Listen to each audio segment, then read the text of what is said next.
Yang pintar tuh kepalanya atau perutnya? Saya cuma tanya saja.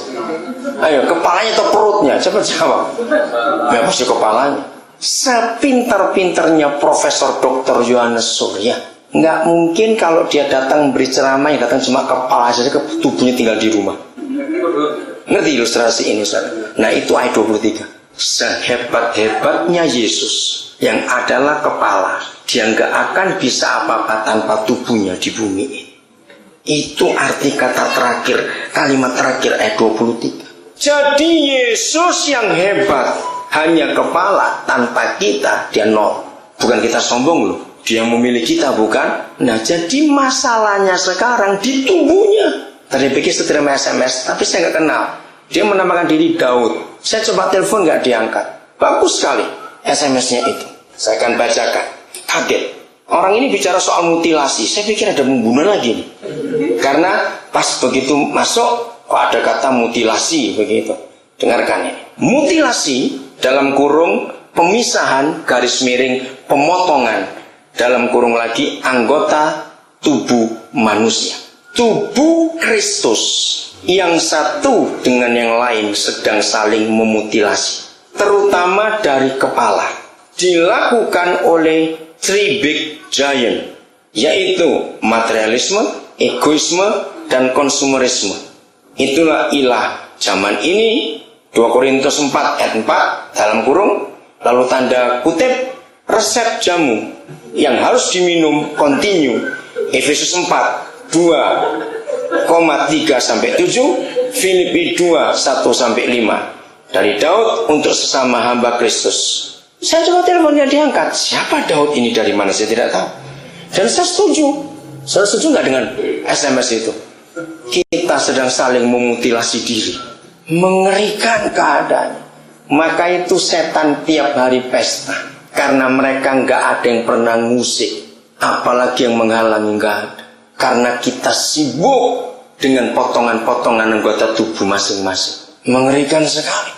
Maka itu saya berkata tadi, apa yang terjadi di gereja terjadi di masyarakat. Jadi Rian yang dari Jombang itu gara-gara kita. Kita harus ngakui dong kalau begitu.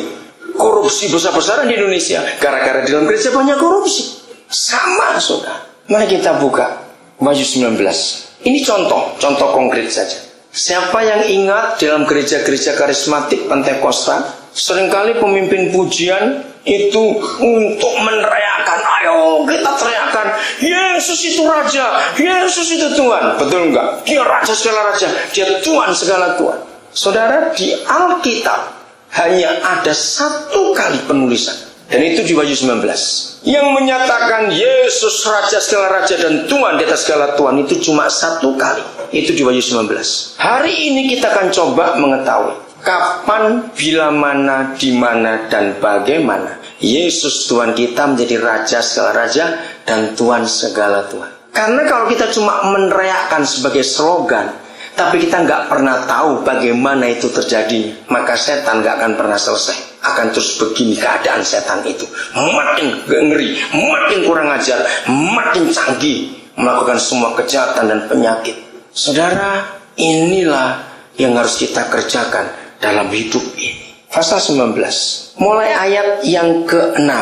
Judulnya apa? Perjamuan kawin anak domba. Nah, di ayat 11 itu tidak boleh ada pemisahan, sehingga perikop lain, firman Tuhan, itu nggak boleh. Harusnya perikop perjamuan kawin anak domba itu dari ayat 6 sampai ayat yang ke-16. Nah, kalau kita membacanya tidak terputus, maka gereja akan mengerti. Bunyi apa ayat 16? Baca 1, 2, 3. Dan pada jubahnya dan pahanya tertulis suatu apa? Nama, yaitu apa? Raja segala raja dan Tuhan di atas segala Tuhan. Oke. Nah, inilah satu-satunya ayat yang mengatakan di Alkitab Yesus itu kapan, di mana, dan bagaimana menjadi Raja segala raja dan Tuhan segala Tuhan. Jawabannya justru setelah dia kawin.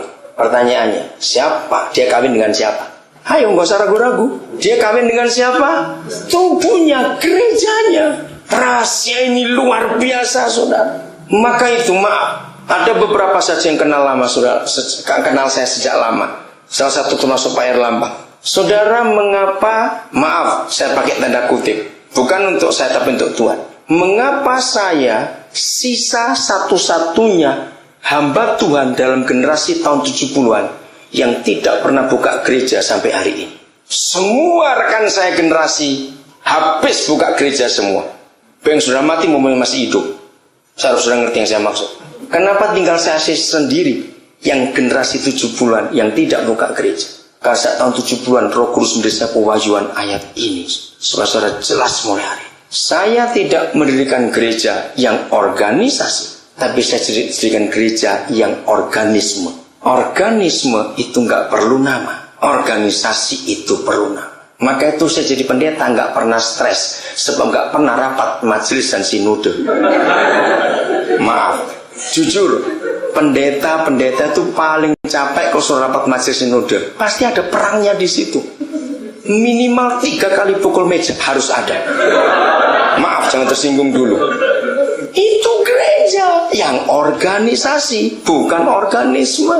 Saya teruskan ini supaya kita mengerti kebenaran ini. Jadi Yesus Tuhan kita nggak akan jadi raja segala raja dan Tuhan segala Tuhan kalau dia nggak bisa bersatu dengan tubuhnya di bumi. Inilah peristiwa perjamuan kawin anak domba. Mari kita lihat ayat 11. Lalu, nah kalau ada kata lalu, ini bukan suatu permulaan baru, ini kelanjutan. Betul?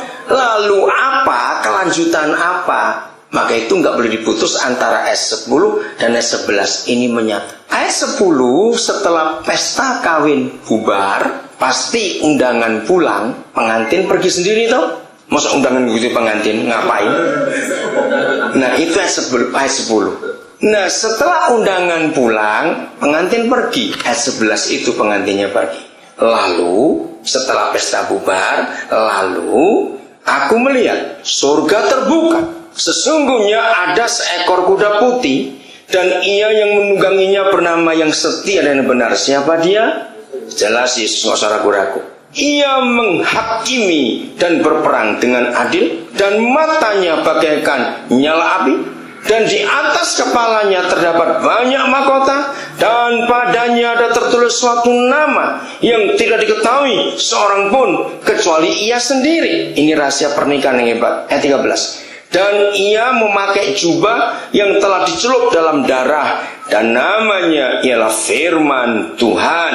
Allah bukan Tuhan kita, dia ada di Mekah. Kita hormati Tuhannya orang Muslim ini. Dan ini rahasia yang kita sering kali keliru. Dan semua pasukan yang di surga mengikuti dia. Karena ditunjukkan semua pasukan, otomatis kita langsung menghilangkan kata mempelai. Ya, mana ada hubungan mempelai dengan pasukan, nggak ada hubungan itu.